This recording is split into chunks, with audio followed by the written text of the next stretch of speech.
Welcome to Physics in Tamil, Shankar's Tutorials.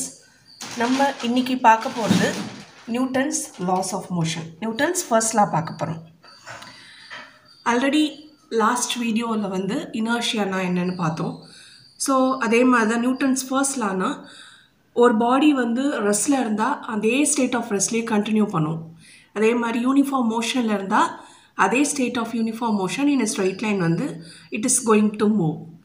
Unless and until வெளியிலேருந்து எக்ஸ்டர்னலாக ஒரு force வந்து ஆக்ட் ஆகிற வரைக்கும் அந்த பாடி வந்து அதே ஸ்டேட்டில் இருக்கும். ரெஸ்ட்லனா ரெஸ்ட்டில், மோஷன்லனா மோஷனில். So this is Newton's first law. So uniform மோஷன்னா என்ன ஆல்ரெடி பார்த்தாச்சு. ஒரு பாடி வந்து ஒரு ஈக்குவல் இன்டர்வல்ஸ் ஆஃப் டைமில் ஈக்குவல் டிஸ்பிளேஸ்மெண்ட் இருந்ததுன்னா, ஸோ தட் மீன்ஸ் ஃபஸ்ட்டு ஒரு 5 செகண்டில் ஒரு பாடி வந்து 5 meters ட்ராவல் ஆகுது, நெக்ஸ்ட்டு 5 செகண்டில் அதே 5 meters ட்ராவல் ஆகுதுன்னா அதோட velocity is also not going to change. இப்போ 5 meter divided by 5 seconds அப்படிங்கும்போது 1 meter by second is going to be the velocity. So அந்த மாதிரி equal displacement in equal intervals of டைமில் இருக்கும்பொழுது அந்த பாடியை நம்ம யூனிஃபார்ம் மோஷன் அப்படின்னு சொல்லுவோம். ஸோ நியூட்டன்ஸ் ஃபர்ஸ்ட் லா வந்து not only defines force, it also gives the definition to inertia. இனர்ஷியானா என்னங்கிறதுக்கான டெஃபினிஷனும் இது கொடுக்குறது. So what is force? ஃபோர்ஸுங்கிறது இது கொலோக்கியலாக நம்ம ஜென்ரலைஸ்டு டேர்மில் சொல்லும் பொழுது ஃபோர்ஸுங்கிறது ஒரு புஷ் ஆர் புல். ஒரு பாடியை நீங்கள் மூவ் பண்ணணும்னு நினைக்கிறீங்கன்னா ஒன்று தள்ளலாம் அல்லது பிடிச்சி இழுக்கலாம். இல்லது ரன்னிங்கில் ஒரு மோஷனில் இருக்கக்கூடிய பாடியை வந்து நீங்கள் ஸ்டாப் பண்ண முடியும். ஸோ இதெல்லாம் ஒரு ஃபோர்ஸ். ஃபோர்ஸ் வந்து vector quantity. Vector quantity has both magnitude and direction. ஃபோர்ஸோட கேரக்டரிஸ்டிக்ஸ் ஆல்ரெடி நம்ம ஏற்கனவே பார்த்தாச்சு. என்னென்ன? a force can make the body to come to rest. மோஷனில் இருக்கிற பாடியை ரெஸ்ட்டுக்கு கொண்டு வர முடியும். It can make the body to move from rest. It can make the body to increase the speed or decrease the speed, or it can change the direction. These are the characteristics when a force is applied on a body. ஏதாவது ஒரு change நடக்கலாம், இல்லை 2-3 changes சேர்ந்து கம்பைண்டாக கூட நடக்கலாம். Okay, now we are going to see the types of force. என்னென்ன force? 2 types, like force and unlike forces. Like parallel forces, unlike parallel forces. Parallelனா என்னது? ஒரு ரயில்வே ட்ராக்கில் 2 ட்ராக், அந்த அயன் ராட்ஸ் வந்து 2 ஒன்றோட ஒன்று ஜாயின் ஆகாது, அதுதான் parallel அப்படிங்கிறது.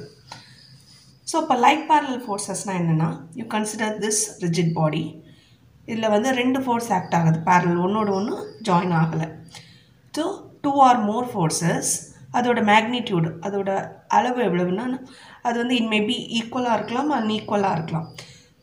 ஆனால் இந்த நெட் ரிசல்டன் ஃபோர்ஸ் எப்படி இருக்குன்னா இந்த ரெண்டுத்தோட சேர்ந்த அடிஷனாக இருக்கும். நெட் ஃபோர்ஸ்னால் என்னது? உங்களுக்கு ஃபைனலாக கிடைக்கக்கூடிய ஃபோர்ஸ் ரெண்டுத்தோட அடிஷன் கிடைக்கிறது தான் உங்களுக்கு வந்து சிங்கிள் ஃபோர்ஸாக கிடைக்கும். அதுதான் net force or resultant force. It is going to be the addition of F1 and F2. இப்போ அன்லைக் parallel ஃபோர்ஸஸ்னால் என்னென்னா, அதே ஆப்ஜெக்டில் 2 different ஃபோர்ஸஸ், அதுவும் பேரலில் தான் இருக்க போகிறது. அதோட மேக்னிடியூட் ஈக்குவலாக இருக்கலாம், அன்ஈக்குவலாக இருக்கலாம். ஆனால் ஆப்போசிட் டைரக்ஷனில் அந்த பாடி மேலே ஆக்ட் ஆச்சுன்னா அந்த மாதிரி ஃபோர்ஸஸ் தான் அன்லைக் parallel ஃபோர்ஸஸ். ஸோ இதோட ரிசல்டன்ட் எப்படி இருக்கும் அப்படின்னா, ஜென்ரலைஸ்டாக ஒரு பாடியில் ஒரு மல்டிபிள் ஃபோர்ஸ் ஒரு சைமல்டேனியஸாக வந்து ஆக்ட் ஆகும்பொழுது அதோட மொத்த ஃபோர்ஸ் எவ்வளவு, what is the total force acts on the body na, it is going to be the vector sum of all the forces. இப்போ இதில் F1, F2, F3. நான் வந்து F1 கிரேட்டராக இருக்கிறதுனால லாங்கர் ஆரோ யூஸ் பண்ணியிருக்கேன். F2, F3யோட சைஸ் பார்த்துக்கோங்க. So இப்போ total force எப்படி இருக்கும்? ஸோ இந்த சைட் பார்க்கலாம், F1 and F2வோட அடிஷனாக இருக்கும். F3ங்கிறது it is also acting on the same body, ஆனால் டைரக்ஷன் எங்கே ஆப்போசிட்டில் இருக்கிறதுனால நம்ம அகெயின் இந்த ஃபோர்ஸ் ஆட் தான் பண்ண போகிறோம். டைரக்ஷன் வந்து ஆப்போசிட்டில் இருக்கிறதுனால -F3. ஸோ நெட் ஃபோர்ஸ் என்னவாக இருக்கும்? F1 + F2 - F3ஆக இருக்கும். So this is the vector sum. வெக்டருங்கிறது அல்ஜீப்ரிக் சம். அல்ஜீப்ரா யூஸ் பண்ணி நம்ம அடிஷன் பண்ணுற மாதிரி இருக்காது. வெக்டர் சம்ங்கும்போது தட் இன்வால்வ்ஸ் நம்ம என்னங்கிறத 2 dimensional அப்படிலாம் பார்க்கும்பொழுது 11th ஸ்டாண்டர்டில் வெக்டர் சம் என்னங்கிறத நீங்கள் பார்ப்பீங்க. ஸோ இது 1 dimensionalங்கிறதுனால just we can add. Okay, டைரக்ஷனை மட்டும் இன்வால்வ் பண்ணிட்டு. ஓகே, ஸோ இந்த இடத்துல லைக் parallel ஃபோர்ஸஸ்க்கான எக்ஸாம்பிள். ஒரு கார்ட்டை ஒருத்தவங்க புஷ் பண்ணுறாங்க. இன்னொருத்தவங்க அதே டைரக்ஷனில் இருக்கிறாங்க. ஸோ புஷ் பண்ணுற டைரக்ஷன் இது, இழுக்கிற டைரக்ஷனும் அதே தான். So this is the example for like parallel forces. இப்போ அன்லைக் பேரலல் ஃபோர்ஸஸ் எடுத்துக்கோங்க. Two forces, two or more forces இருக்கலாம், whose magnitude can be equal or unequal. If it acts on the body, the net resultant force is given by the vector sum. அது பார்த்தாச்சு. இப்போ இந்த ரெண்டு force F1 and F2 ரெண்டுமே equal மேக்னிடியூடாக இருந்ததுன்னா net force என்னவாக இருக்கும்? F1 plus minus F2. Minus F2னா opposite direction. So net resultant force என்ன? 0. இந்த மாதிரி equal forces acts in opposite டைரெக்ஷனாக இருக்கும்பொழுது இந்த ஆப்ஜெக்ட் வந்து டஸ் நாட் மூவ். ஏன்னா ஒரு ஆப்ஜெக்டை ஒரு 5 நியூட்டன் ஃபோர்ஸில் ஒரு சைட்லேருந்து நீங்கள் தள்ளுறீங்க, அதே 5 நியூட்டன் ஃபோர்ஸில் ஆப்போசிட் சைட்லேருந்து நீங்கள் வந்து தடுக்கும்போது ஓகே நீ என்ன ஆகும்? இந்த ஆப்ஜெக்ட் வந்து மூவ் ஆகாது. ஸோ ஈக்குவல் ஃபோர்ஸஸ் இன் ஆப்போசிட் டிரெக்ஷன் இருக்கும்போது இந்த மாதிரி ஃபோர்ஸஸ் தான் பேலன்ஸ்டு ஃபோர்ஸஸ். அன்பேலன்ஸ்ட் ஃபோர்ஸஸ்னால் என்ன? So F1 and F2 they are acting in the opposite direction. அதோட மேக்னிடியூட் எப்படி இருக்குது? அன்ஈக்குவலாக இருக்குது. F1 is greater than F2. அப்போ வந்து நெட் என்னவாக இருக்கும்? F1 minus F2. So F1 plus ப்ராக்கெட்டில் minus. So plus into minus is minus. அதே மாதிரி F2 கிரேட்டராக இருந்ததுன்னா உங்களுக்கு F நெட் என்னவாக இருக்கும்? F2 மைனஸ் F1ஆக இருக்கும். ஸோ இதோட நெட் டைரக்ஷன் என்ன? ஸோ இந்த இடத்துல இதுதான் கிரேட்டர் ஃபோர்ஸ். அப்போ மூவ்மெண்ட் எந்த டைரக்ஷனில் இருக்கும்? கிரேட்டர் ஃபோர்ஸ் எந்த சைடோ அந்த டைரக்ஷனில். இந்த கேஸில் பார்த்தீங்கன்னா F2 தான் ஜாஸ்தி force. So direction of movement வந்து இந்த டைரக்ஷனில் இருக்கும். So the resultant force or the net force directed along the greater force. அதுதான் direction of the force when multiple forces acts on the body. இப்போ சில எக்ஸாம்பிள்ஸ் பார்க்கலாம். அன்லைக் பேரலல் ஃபோர்ஸஸ்க்கான example tug of war, கயிறு இழுக்கிற போட்டி. என்ன பண்ணுவாங்க? இந்த சைடும் அவங்க புல் பண்ணுவாங்க, பி சைடில் இருக்கிறவங்க, இது ஏ சைடுன்னு வச்சுக்கோங்க, பி சைடுன்னு வச்சுக்கலாம், ரெண்டு பேருமே புல் பண்ணுவாங்க. இப்போ வந்து F1 அதாவது F1ங்கிற ஃபோர்ஸ் வந்து ஏங்கிற ஒரு செட் ஆஃப் பீப்புள் வந்து, ஸோ மல்டிபிள் பீப்புள் ஒரு சிங்கிள் பீப்புள் எப்படி வேணால் எடுத்துக்கலாம். இவங்க வந்து F1ங்கிற ஃபோர்ஸோடு இழுக்கிறாங்க. ஸோ அவங்களுடைய ஃபோர்ஸ் கிரேட்டராக இருக்குது when compared to F2. அப்படிங்கும்பொழுது அவங்க இந்த செட் ஆஃப் பர்சன்ஸ் பிங்கிற பர்சன் என்ன பண்ணுவாங்க? இந்த சைட் ஃபார்வர்டாக மூவ் ஆகும். ஸோ கிரேட்டர் ஃபோர்ஸுக்கு சைடாக there will be always a moment. This is unlike parallel forces. Opposite டைரெக்ஷனில் ஆக்ட் ஆகுது. மேக்னிடியூட்ஸ் எப்படி வேணால் இருக்கலாம், ஈக்குவலாக அன்ஈக்குவலாக இருக்கலாம். ஃபைனலாக நெட் ரிசல்டன்ட் வந்து எந்த இடத்துல கிரேட்டர் ஃபோர்ஸ் இருக்கோ அந்த வழியாக போகும். இஃப் ஈக்குவல் ஃபோர்ஸஸாக இருந்தால் மூமெண்ட் எதுவும் இருக்காது. Okay, then action of a lever. நம்ம வந்து ரயில்வே ட்ராக்ஸில் அல்லது க்ரோபார் வச்சு ஒரு ஹெவி ராக், ஒரு பிக் ராக்கை வந்து நம்ம மூவ் பண்ணணும் அப்படின்னு நினைக்கிறோன்னு வச்சுக்கோங்க. நம்ம என்ன பண்ணுவோம்? we will use a crowbar or heavy iron rod வச்சு we will try to move. You assume this as the rod, a rock, and this is the crowbar. Okay, crowbar the heavy வெயிட்டில் இருக்கும், இது வந்து light வெயிட்டாக இருக்கிறதுனால நான் என்ன பண்ணுறேன்னா ஒரு பாக்ஸ் வச்சு நான் அதை வந்து புஷ் பண்ணுறதுக்கு இது பண்ணுறேன். So I am just pushing it. So இப்போ if I want to lift or if I want to move this object I am giving a force in this downward டைரக்ஷனில் நான் இங்கே கொடுக்குறேன். கொடுக்கும்பொழுது இந்த ஆப்ஜெக்ட் வந்து லிஃப்ட் ஆகுது. So this is the action of the lever. வேறு எந்த இடத்துலலாம் லீவரோட ஆக்ஷன் இருக்குது அப்படின்னு பார்த்தோம்னா, நம்ம வந்து சில டின் பாக்ஸஸ் இருக்கும். டின் பாக்ஸஸோட லிட்டு வந்து ரொம்ப க்ளோஸ்டாக வந்து அட்டாச்சாக இருக்கும். ஸோ அப்போ நம்ம என்ன பண்ணுவோம்? அந்த மாதிரி பாக்ஸஸோட லிட்டை ஓப்பன் பண்ணுறதுக்கு we will use spoons. ஸ்பூனை வச்சு நம்ம கீழே ஒரு டவுன்வர்ட் ஃபோர்ஸ் கொடுப்போம். So this is also an action of lever. இப்போ வந்து சீசாவும் ஒரு எக்ஸாம்பிள் ஃபார் அன்பேலன்ஸ்ட் ஃபோர்ஸ். என்ன? ரெண்டு பர்சன், ஒருத்தவங்க ஹெவி வெயிட் ஒருத்தவங்க லைட் வெயிட்னு எடுத்துக்கோங்க.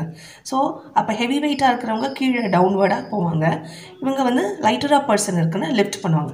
ஸோ ரெண்டு ஃபோர்ஸஸும் ஆப்போசிட்டாக ஆக்ட் ஆகும். This is unbalanced force. Okay, and then இந்த கேஸ் ஆஃப் வெயிட் பேலன்ஸ், தராசுன்னு சொல்லுவோம் இல்லையா தமிழில். ஸோ இப்போ வந்து ரெண்டு பேன் வச்சுன்னு இருப்பாங்க.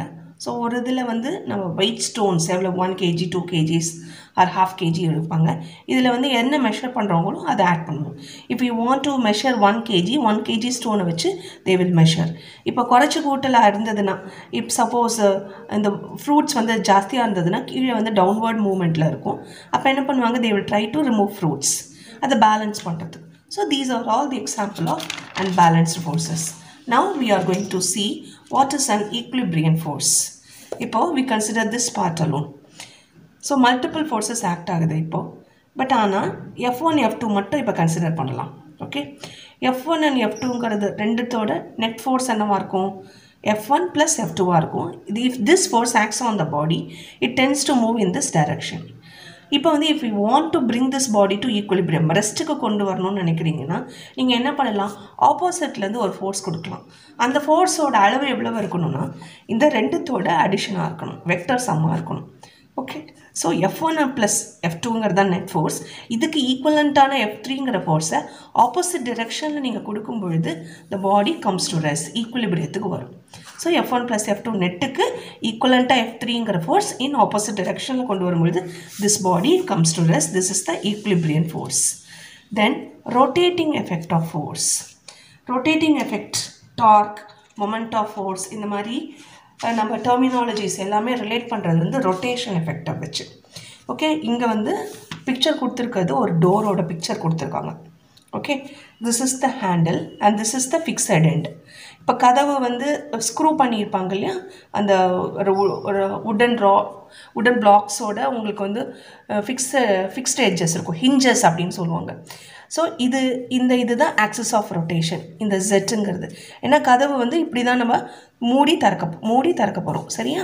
So this is the axis of rotation. எப்பொழுதுமே ரொட்டேஷன் வந்து ஃபிக்ஸட் எட்ஜஸை சுற்றி தான் நடக்கும். ஓகே, இப்போ வந்து இந்த ஹேண்டில் இருக்குது. If you want to open the door or close the door, நீங்கள் என்ன பண்ணுவீங்க? அந்த ஹேண்டிலை பிடிச்சி ஒன்று புஷ் பண்ணுவீங்க அல்லது புல் பண்ணி இழுப்பீங்க.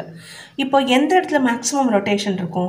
நீங்கள் வந்து ஃபிக்ஸட் எட்ஜ் பக்கத்தில் வச்சு தள்ளுறீங்கன்னா அதுக்குமா, இல்லை இந்த ஹேண்டில் பிடிச்சி நீங்கள் தள்ளும் பொழுது ரொட்டேஷன் எஃபெக்ட் ஜாஸ்தியாக இருக்குமா? You consider this as the door. Okay, இங்கே தான் ஃபிக்ஸ்டு எட்ஜாக இருக்குது. நான் இங்கே ஒரு ஹேண்டில் இருக்குதுன்னு வச்சுக்கோங்க. இங்கே வந்து நான் புஷ் பண்ணுறேன். ஓகே, இங்கே பண்ணும்போது ரொட்டேஷன் எஃபெக்ட் எங்கே வந்து இது மூவ் ஆகிறது, ரொட்டேட் ஆகிறது. பட் இந்த இடத்துல நான் பண்ணும்போது ரொட்டேஷன் எஃபெக்ட் வந்து ஜாஸ்தியாக இருக்குது. ஓகே, இந்த இடத்துல பண்ணும்பொழுது. பட் இங்கே பண்ணும்போது லைட்டர் எஃபெக்டாக இருக்குது. So it depends upon the distance between the fixed edge and the point we apply the force. எந்த இடத்துல ஃபோர்ஸ் அப்ளை பண்ணுறோமோ அங்கேருந்து ஃபிக்ஸட் எட்ஜுக்கு உள்ள டிஸ்டன்ஸ் வந்து ஜாஸ்தியாக இருக்கும் பொழுது ரொட்டேஷன் எஃபெக்ட் வந்து ஜாஸ்தியாக இருக்கும். திஸ் ரொட்டேஷன் எஃபெக்ட் இல்லைன்னா turning effect. So turning effect of applied force வந்து இந்த டைரெக்ஷனில் அது எப்போ ஜாஸ்தியாக இருக்குன்னா when the distance between the fixed edge and the point of application is more. Okay, and this is the axis of rotation.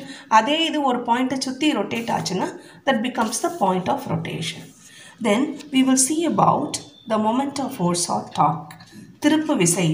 எந்த இடத்துலலாம் ரொட்டேஷன் இருக்கோ அதெல்லாம் நம்ம வந்து திருப்பு விசை அப்படின்னு சொல்லுவோம். ஓகே, ஸோ இந்த மொமெண்ட் ஆஃப் ஃபோர்ஸ்னால் என்ன அப்படின்னா rotation effect or turning effect about a fixed point or fixed axis, அதுதான் உங்களுக்கு வந்து மொமெண்ட் ஆஃப் ஃபோர்ஸ். இப்போ வந்து ஒரு எக்ஸாம்பிள், நீங்கள் வந்து ஒரு rod, you consider this as the rod. இது வந்து ஃபிக்ஸ் பண்ணியிருக்காங்க ஒரு வாலோட. ஸோ இந்த எண்டு வந்து வாலோட ஃபிக்ஸ் ஆகிருக்கு. இப்போ வந்து I am going to apply a force. இது ஃபிக்ஸட் எண்டும் ஈஸியாக மூவ் ஆகிற மாதிரி வச்சுருக்காங்க. நான் ஒரு ஃபோர்ஸ் டேஞ்சென்ஷியலாக கொடுக்குறேன். ஸோ இந்த ஃபிக்ஸட் எண்ட்லேருந்து it can move like this அல்லது it can move like this. இந்த ஃபிக்ஸட் எண்ட்லேருந்து it can move like this or move like this. இதுதான் turning effect or rotation effect which is going to move about the fixed point. So இங்கே or இங்கே. So rotation effect or turning effect about the fixed point தான் வந்து உங்களுக்கு moment of force. இந்த moment of force or டார்க்கை வந்து tau அப்படின்னு சொல்லுவாங்க. TAU டவுங்கிற symbol which is equal to the product of two things. ஒன்று நம்ம ஃபோர்ஸ் அப்ளை பண்ணுறோம், அப்போ இந்த distance between the fixed end and the point of application of the force. அப்போ எந்த இடத்துல டிஸ்டன்ஸ் ஜாஸ்தி ஆகும் பொழுது, ஃபிக்ஸட் எட்ஜ்லேருந்து டிஸ்டன்ஸ் ஜாஸ்தி ஆகும் பொழுது, இந்த இடத்துலேருந்து இந்த டிஸ்டன்ஸ் ஜாஸ்தி ஆகும் பொழுது ஃபோர்ஸ் வந்து தட் இஸ் த டார்க் வந்து it is going to be more. Rotation எஃபெக்டும் ஜாஸ்தியாக இருக்கும். இதுவும் ஒரு வெக்டார் குவான்டிட்டி. இதோட டைரக்ஷன் எப்படி இருக்குது அப்படின்னு பார்த்தீங்கன்னா இந்த இடத்துல வந்து ஆக்சிஸ் ஆஃப் ரொட்டேஷன் வந்து எப்படி இருக்குது, இந்த ஆக்சிஸை சுற்றி இருக்குது மாதிரி. இப்போ வந்து யூ கன்சிடர் திஸ். இப்போ ஒரு போல்ட்டை நம்ம வந்து அன்ஸ்க்ரூ பண்ணணும்னு நினைக்கிறோம். நம்ம அந்த ஸ்பேனர் மாதிரி ஒரு ஆப்ஜெக்டை வந்து நம்ம இங்கே வச்சு நம்ம வந்து we are try to rotate the bolt. அப்போ எந்த இடத்துல வைப்போம்? உங்களுக்கு ஸ்பேனர் எப்படி இருக்கும், இந்த மாதிரி ஒரு லாக் இருக்கும். ஓகே, இங்கே ஒரு இடத்துல வந்து you have a long handle. அப்போ அந்த ஹேண்டிலோட எட்ஜில் வந்து நீங்கள் வச்சு புஷ் பண்ணும்பொழுது ரொட்டேஷன் மேக்ஸிமமாக இருக்கும். கரெக்டாக? அப்போ அந்த ரொட்டேஷன் எப்படி இருக்கும்? இந்த டைரெக்ஷனில் இப்படி சுற்றி வரும். So that is going to be the direction of the moment of force. அது எப்படி இருக்குன்னா it is perpendicular 90 டிகிரிக்கு இருக்கு. எதுக்கு? force வந்து இந்த direction, the distance வந்து from the fixed edge வந்தது. இந்த particular planeக்கு perpendicular தான் உங்களுக்கு rotation இந்த மாதிரி இப்படி இருக்க போகுது. So this is the direction which is perpendicular to the plane containing the application of the force and the distance from the fixed edge. Okay va? Next we are going to see what is couple. Couple na enna அப்படினு பார்க்க போறோம். Two equal and unlike parallel forces acts at two different points. Okay, couple, two equal force பார்த்தோம். So I am going to unscrew this. இப்போ வந்து நம்ம tape open பண்ணுறது, okay, இந்த மாதிரி ஸ்க்ரூஸை வந்து டைட் பண்ணுறது, அதை அன்ஸ்க்ரூ பண்ணுறது, இது எல்லாமே எக்ஸாம்பிள்ஸ் ஆஃப் த கப்பல். இப்போ ரெண்டு டிஃப்ரெண்ட் பாயிண்ட்ஸில் ஃபோர்ஸ் ஆக்ட் ஆக போகுது. நான் இப்போ வந்து இதை திறக்கணும்னு நினைக்கிறேன். ஸோ ஒரு ஃபோர்ஸ் இந்த டைரெக்ஷனில், ஒரு ஃபோர்ஸ் இங்கே, கரெக்டாக இந்த மாதிரி டைரெக்ஷன். ஸோ ரெண்டு ஈக்குவல் ஃபோர்ஸ் ஆனால் அன்லைக்காக இருக்குது, ஆப்போசிட் டைரெக்ஷனில் இருக்குது. At two different points act ஆகும்பொழுது என்ன ஆகுது? It causes some rotation effect. இதோட இது வந்து ஸ்க்ரூ டைப், இந்த மாதிரி இதெல்லாமே ஸ்க்ரூ டைப். இந்த மாதிரி இருக்கக்கூடிய அப்ளிகேஷன்ஸ் எல்லாமே it causes the rotation effect which is the கப்பல். இப்போ இதோட லைன் ஆஃப் ஆக்ஷன் எப்படி இருக்குது? இந்த இடத்துல நான் இப்படி பண்ணுறேன், ஃபோர்ஸ் ஒன்று இந்த டைரெக்ஷனில், இன்னொன்று இந்த டைரெக்ஷனில் இருக்கனால ரெண்டு ஃபோர்ஸும் வந்து கோயின்சைட் ஆக போகிறதில்ல. ஸோ இந்த சர்க்கிளுக்கு ஃபோர்ஸ் ஒன்று இங்கே டைரெக்ஷன், இன்னொன்று இங்கே டைரெக்ஷன், ரெண்டு லைன் ஆஃப் ஃபோர்ஸும் உங்களுக்கு கோயின்சைட் ஆக போகிறதில்ல. இதோட டிஸ்டன்ஸ் ஆஃப் செப்பரேஷன் என்னது? இதுதான் டி. ஓகேவா? ஸோ இதுதான் line of action which is not going to coincide. And no translatory motion. Translatory மோஷன்னா என்னென்னா, ஒரு ஆப்ஜெக்ட் வந்து மூவ் ஆகும் பொழுது, லெட் அஸ் கன்சிடர் ஒரு பால் வந்து மூவ் ஆகும் பொழுது, ஒரு ஸ்ட்ரைட் லைன் பாத்தில் மூவ் ஆகும் பொழுது every object tends to move in the same path. இந்த மாதிரி ஃபுல் இந்த ஹோல் ஆப்ஜெக்ட்டுமே ஒவ்வொரு பாயிண்ட்டும், இதில் இருக்கக்கூடிய ஒவ்வொரு பாயிண்ட்டுமே இட் டென்ஸ் டு மூவ், ஒவ்வொரு பாயிண்ட்டுமே அதே வெலாசிட்டியில் ட்ராவல் ஆகும். வேறஸ் இந்த கேஸ் ஆஃப் கப்பல் உங்களுக்கு அப்படி கிடையாது, டிரான்ஸ்லேட்டரி மோஷன் இருக்காது. ஒவ்வொரு part of the body it going to act in a different direction. So it doesn't contains any translatory motion. ஸோ இந்த rotating effect of the couple தான் மொமெண்ட் ஆஃப் கப்பல். இன்னொரு எக்ஸாம்பிள் என்ன சொல்லலாம்னா, டிரான்ஸ்லேட்டரி மோஷனுக்கு ஒரு ட்ரெயின் வந்து போச்சுன்னா, ட்ரெயினோட ட்ராக் எங்கெல்லாம் போகிறதோ ஒவ்வொரு கம்பார்ட்மெண்ட் ஒரு பாயிண்ட் ஆப்ஜெக்ட், ஒரு புள்ளி ஆப்ஜெக்ட் மாதிரி ஆக்ட் ஆகி இந்த ட்ராக் எங்கே, அந்த ட்ரெயின் ஆசச் எங்கெல்லாம் போகிறதோ அந்த டைரெக்ஷன்லாம் கம்பார்ட்மெண்ட்ஸ் எல்லாமே பாயிண்ட் ஆப்ஜெக்ட்ஸாக மூவ் ஆகும். அதுதான் எக்ஸாம்பிள். ஸோ டிரான்ஸ்லேட்டரி மோஷன் அப்படின்னா என்னென்னா, every point on the object tends to move in the same direction as such. அதுதான் வந்து டிரான்ஸ்லேட்டரி மோஷன். இதில் அந்த எஃபெக்ட் கிடையாது அப்படிங்கிறாங்க. ஸோ எக்ஸாம்பிள்ஸ் அப்படின்னு நம்ம பார்க்கும்பொழுது நம்ம இப்போ பார்த்த கப்பல் மூமெண்ட் பார்த்தோம். அண்ட் தென் மொமெண்ட் ஆஃப் கப்பலுக்கு இன்னும் இது ஃபார்முலா அப்படின்னு பார்த்தீங்கன்னா, it is force multiplied by the perpendicular distance between the line of action of force. நம்ம ஃபோர்ஸ் அப்ளை பண்ணோம் ஆப்போசிட் டைரெக்ஷனில், தட் இஸ் த ஃபோர்ஸ். அந்த line of action of forces இப்படி இருந்தது, அது ரெண்டுத்துக்கும் உள்ள இன்பிட்வீன் டிஸ்டன்ஸ், இது ரெண்டுத்தோட ப்ராடக்ட் தான் மொமெண்ட் ஆஃப் கப்பல். இதோட யூனிட் பார்த்தீங்கன்னா, ஃபோர்ஸோட யூனிட் நியூட்டன், டிஸ்டன்ஸோட யூனிட் மீட்டர், SI யூனிட்டில். வேறஸ் இந்த case of CGS unit, unit for force வந்து time. So time centimetre is the example. And now we are going to see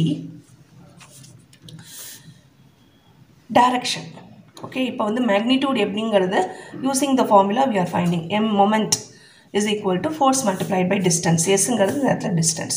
direction எப்படி rotate பண்ணுவோன்னா, if the object moves in the clockwise direction, clockwise-ல rotation இருந்ததுன்னா அதோட direction வந்து negative ஆகும். அதே இது பாசிட்டிவாக இருந்தால், தட் மீன்ஸ் ஆன்டி கிளாக்வைஸாக இருந்தால் அதோட direction for the moment of couple வந்து பாசிட்டிவாக இருக்கும். ஸோ இப்படி ஒரு ஆப்ஜெக்ட் மூவ் ஆகுது அப்படின்னா, ஸோ இந்த இடத்துல இப்படி ரொட்டேஷன் இருந்தது அப்படின்னா உங்களுக்கு நெகட்டிவாகவும், இந்த இடத்துல ரொட்டேஷன் இப்படி மாறி இருந்ததுன்னா it becomes the positive. So பாசிட்டிவ்னா ஆன்டி கிளாக்வைஸ். ஸோ இந்த மாதிரி சுற்றும், இது வந்து இப்படி சுற்றும்.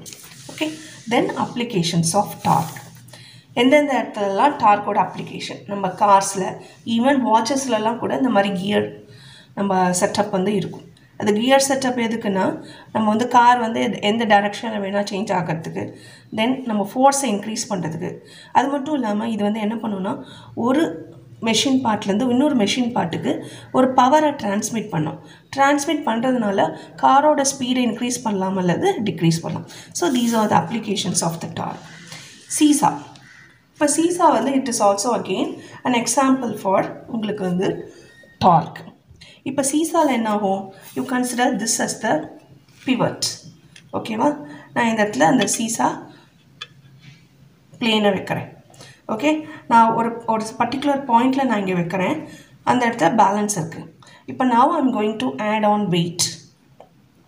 இந்த இடத்துல நான் வெயிட் வைக்கிறேன். ஓகே, 2 வெயிட் இங்கே வைக்கிறேன். நான் உங்களுக்கு காமிக்கணுங்கிறதுக்காக ரொம்ப க்ளோஸராக வைக்கிறேன். now it is not under balance. எந்த இடத்துல வெயிட் ஜாஸ்தியாக இருக்கோ அந்த இடத்துல வந்து it tends to comes down, மேலே இருக்கிறது லிஃப்ட் ஆகுது. But now I'm adjusting. அதோட டிஸ்டன்ஸை நான் அட்ஜஸ்ட் பண்ணி வைக்கிறேன்.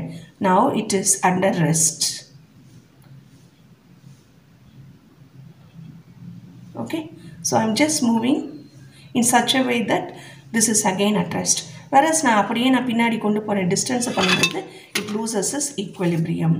ஸோ ஒரு லைட்டர் ஆப்ஜெக்ட், ஓகே, அதே மாதிரி ஒரு ஹெவியர் ஆப்ஜெக்ட், இது ரெண்டுத்துக்கும் உண்டான பேலன்ஸ் எப்போ கிடைக்கும்னா ஃபிக்ஸட் பாயிண்ட், அதாவது பிவட்லேருந்து டிஸ்டன்ஸை அட்ஜஸ்ட் பண்ணும்பொழுது we will get that balance, equilibrium position கிடைக்கும். அதுதான் வந்து சீசாவோட எஃபெக்ட். this has been shown here. So அவங்க கார்னர்ஸில் இருக்காங்க. ஒருத்தவங்க light weight, heavy weight. So heavy weight down ஆகும், லைட் வெயிட்டாக இருக்கிறவங்கள லிஃப்ட் பண்ண முடியும் பிவட்லேருந்து, ஈக்குவல் டிஸ்டன்ஸாக இருக்குது. வேறஸ் இப்போ லைட்டர் வெயிட் உள்ளவங்க வந்து ஹெவியர் வெயிட் உள்ளவங்களை வந்து லிஃப்ட் பண்ணணும் ஆர் ஈக்குவலிபிரியத்துக்கு வரணும்னா என்ன ஆகணும்? இந்த ஹெவி வெயிட் உள்ளவங்க வந்து எட்ஜஸ்லேருந்து பிவட்டுக்கு பக்கத்தில். ஸோ இந்த இப்போ distance of separation from the pivot என்னவா இருக்குது? கம்மியாகிடுது. வேறஸ் இந்த டிஸ்டன்ஸ் அப்படியே தான் இருக்குது. ஓகேவா? ஸோ தட் மீன்ஸ் இந்த பிவட்லேருந்து இந்த distance is going to same, whereas இந்த distance d2ங்கிறது it has reduced. Now this object is in equilibrium. or இன்னும் கொஞ்சம் கூட லிஃப்ட் பண்ண முடியும். இன்னும் கொஞ்சம் க்ளோஸராக எழுதும்போது ஈவன் திஸ் லைட் சைடாக இருக்கிறவங்க வந்து இன்னுமே ஹெவி சைடாக இருக்கிறவங்கள வந்து லிஃப்ட் பண்ண முடியும் இந்த side. So this is the pivot or fulcrum. And then steering wheel, maneuver a car. Maneuver a car means they can drive skillfully. Okay, எந்த டைரக்ஷனில் வேணால் திருப்ப முடியும் வித் லெஸ் எஃபர்ட். ரொம்ப எஃபர்ட் போடாமல் இந்த கார் டிரைவிங் வந்து ஈஸியாக பண்ணக்கூடியது, ஹெல்ப் பண்ணுறது ஸ்டியரிங் வீல். இந்த ஸ்டியரிங் வீல் வந்து காரோட வீல்ஸோட கனெக்ட் ஆகிருக்கும். ஸோ வந்து நம்ம ஒரு டார்க், ஒரு ரொட்டேஷன் எஃபெக்ட் கொடுக்கும் பொழுது அந்த ரொட்டேஷன் எஃபெக்ட் வந்து it is apply to the wheels. அப்போ நம்ம லெஃப்ட் சைட் திரும்பலாம், ரைட் சைட் திரும்பலாம். So which helps to turn freely. This is the application of the steering wheel. Then principle of moments. இப்போ ஒரு பாடி ஈக்குவலிபிரியத்துக்கு கொண்டு வரணும்னா என்னென்னு பார்த்தோம். So 2 force F1 and F2. அப்போ நெட் ஃபோர்ஸ் வந்து என்னவாக இருக்கணும்? F1 + F2வாக இருக்கணும், which is equal to F3. in opposite directionல ஆக்ட் ஆகும்பொழுது the rigid body வந்து ஈக்குவலிபிரியமாக இருக்கும். ஸோ இப்போ இதோட சம் அப்படின்னு பார்த்தோம்னா clockwise moments and anti-clockwise moments. இப்போ தான் நம்ம பார்த்தோம் the seesaw effectல ஒரு ஆப்ஜெக்ட் வந்து ஹெவி வெயிட்டாக இருக்கிறது வந்து என்ன பண்ணும்? It is going to move in this direction. So அப்போ ஒரு டைரெக்ஷன் டவுன்வர்டும், ஓகேவா, இன்னொரு டைரெக்ஷன் அப்போவர்டாகவும் இருக்குது. ஓகேவா? That is in this case இந்த மாதிரி இருக்குது. ஒன்று அப்போர்டாக மூவ் ஆகுது, இன்னொன்று டவுன்வர்டாக உங்களுக்கு மூவ் ஆகுது. ஸோ ஒரு கிளாக் வைஸ், ஒரு ஆன்டி கிளாக் வைஸ் இருக்குது. ஸோ நம்ம என்ன பண்ணுறோம்? கிளாக் வைஸ் மூமெண்ட்ஸ் எல்லாம் தனியாக அல்ஜிப்ரிக் சம் பண்ணுறோம். அதே மாதிரி ஆன்டி கிளாக் வைஸ் மூமெண்ட்ஸ் எல்லாம் தனியாக அல்ஜிப்ரிக் சம் பண்ணும்பொழுது ரெண்டுமே ஈக்குவலாக இருக்குது. ஸோ இப்போ வந்து இந்த ஈக்குவலிபிரியம் நமக்கு வேணும்னா அந்த பிவட்லேருந்து இந்த டிஸ்டன்ஸை நம்ம அட்ஜஸ்ட் பண்ணும்பொழுது த பாடி கம்ஸ் டு ஈக்குவலிபிரியம். ஸோ இந்த இடத்துல the net force or the algebraic sum of moment of forces வந்து above this point is going to be 0 for the equilibrium case. ஓகேவா? So the moment in clockwise direction is equal to moment in anti-clockwise. So F1ங்கிற force, F2ங்கிற force, அதோட distance of separation பாருங்கள். இந்த distance மாறலாம், ஃபோர்ஸஸும் டிஃப்ரெண்ட்டாக இருக்கலாம். ஓகேவா? பட் ஃபைனலாக இது ரெண்டுத்தோட ப்ராடக்ட் இஸ் ஈக்குவல் டு இந்த ரெண்டுத்தோட ப்ராடக்டாக இருக்கும். ஸோ இப்போ man who is having a ladder, இந்த லேடரில் ஒரு எண்டில் பக்கெட்டில் வாட்டர் ஃபில் பண்ணிகிட்ருக்காங்க. he is going to lift this. உங்களுக்கு தெரியும் லேடரே ஆஸ் சச் ஹெவி வெயிட்டாக இருக்குது, அதோட வாட்டர் வேறு ஆட் பண்ணி தான் அவங்க பேலன்ஸ் என்ன ஆகும் உங்களுக்கு வந்து it is going to miss. But இப்போ வந்து நம்ம என்ன பண்ண போகிறாங்கன்னா இந்த லேடரை வந்து டேர்ன் பண்ணாமல் ஸ்ட்ரைட் லைனில் வந்து அவங்க மூவ் பண்ணி கொண்டு போகிறாங்க. ஸோ அவங்க ஒன்று ஷோல்டரில் வச்சுக்கலாம் அல்லது கையில் வந்து ஹோல்டு பண்ணிக்கலாம். அந்த இடம் தான் it is going to act as a pivot. இப்போ அவங்க என்ன பண்ணணும்? இந்த லேடரை அட்ஜஸ்ட் பண்ணி எந்த இடத்துல பேலன்ஸ் கிடைக்கிறது அப்படிங்கிறத பார்க்கணும். ஸோ அந்த கரெக்டாக அந்த பேலன்ஸ் கிடைக்கும்போது the whole setup is going to be in equilibrium. அப்போ இதுக்கு வந்து மொமெண்ட் எப்படி இருக்குன்னா the moment taken by the weight of the ladder, அந்த weight of the ladder அதோட மொமெண்ட், அப்புறம் வந்து பக்கெட் ஆஃப் வாட்டர் இருக்குல்லையா அந்த வெயிட்டோட மொமெண்ட், இது ரெண்டும் ஈக்குவலாக இருக்கும்பொழுது the whole setup is going to be உங்களுக்கு வந்து ஈக்குவலிபிரியமில் டர்னிங் எஃபெக்ட் இருக்காது. ஓகேவா? இன்னைக்கு இதோட முடிஞ்சது. we are going to see today's question. You can post the answers in the comment section. Dash quantifies the impact of force. Last video பார்த்தீங்கன்னா you can answer this. And ஒரு problem you can post the answer. ஒரு 5 Newton force acts in one direction. இன்னொரு 15 Newton force வந்து acts in the opposite direction of a body. Find the resultant force. Net force என்னன்னு கண்டுபிடிங்க. அதோட direction எந்த directionல இருக்குன்னு பண்ணுங்க. So next we are going to see Newton's second law of motion in the next video. Thank you.